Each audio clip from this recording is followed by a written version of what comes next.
Tonight, let's go back to Japan, where Fox News anchor Shepard Smith and correspondent Adam Housley are standing by. Shep is in Tokyo and Adam is in Yamato, Japan, a city directly affected by the earthquake and tsunami. So Adam, why are you wearing, you just had a mask on. Hold it up, hold it up. Why are you wearing that mask? Right. Well, we just got off the phone with a nuclear specialist who's been talking about the situation about 75 miles to our north where the reactors are, Bill, and they told us that the wind will eventually shift down here, and better to be safe than sorry. You wear that over your face. It helps keep any particles from getting into your nose, into your mouth, into your body.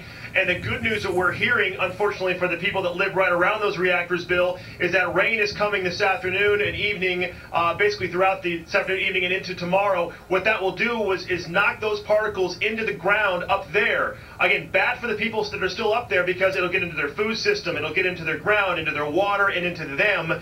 It's better for the people down in Tokyo and further south where that cloud could have blown. So they're having people down in our direction wear these masks when they're not talking or when they are outdoors, I should say. Now, what is the most compelling thing that you've seen so far, Adam?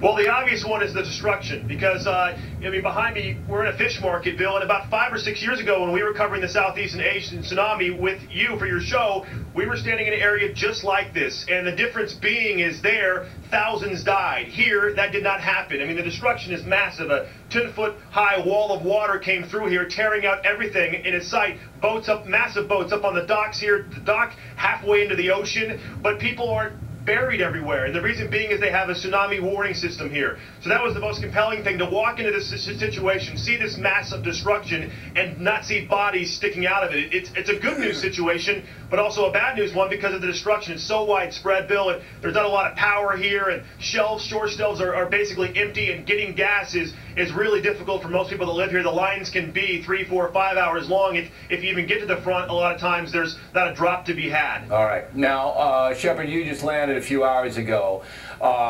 What do you pick up from the people, the Japanese people that you have had contact with? What kind of emotion are you picking up? An incredible sense of calm, Bill. That they're used to this sort of thing here. The culture is such that there's no panic. The streets are still spotless clean. The one thing that they're very serious about is conserving of energy. 30% of all the nation's power comes from those nuclear reactors up where Adam is, and if they don't conserve it, they're going to have to start rolling blackouts. We're 13 hours ahead of you, and they think by afternoon time here they'll start rolling blackouts in parts of the country that could last up to 6 weeks.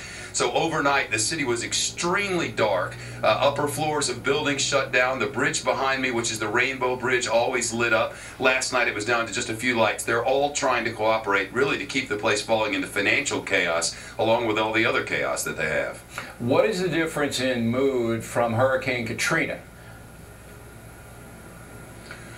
Oh, well, you know, I'm in Tokyo. Tokyo felt a rumble. We had an earthquake here, 4.1 just maybe an hour and a half ago.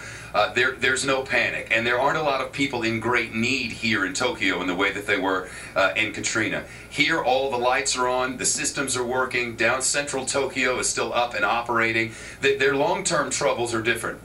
The short-term troubles in Tokyo are almost non-existent. We're going to be driving up the coast after the primetime broadcasts are over tonight so that tomorrow we'll be able to take our cameras into the middle of the destruction. I know from looking at Adam and the rest of the reports it's an entirely different scene. All right, gentlemen, thanks very much. We appreciate it. And, of course, Fox News will have continuing coverage all throughout the evening on this terrible situation in Japan.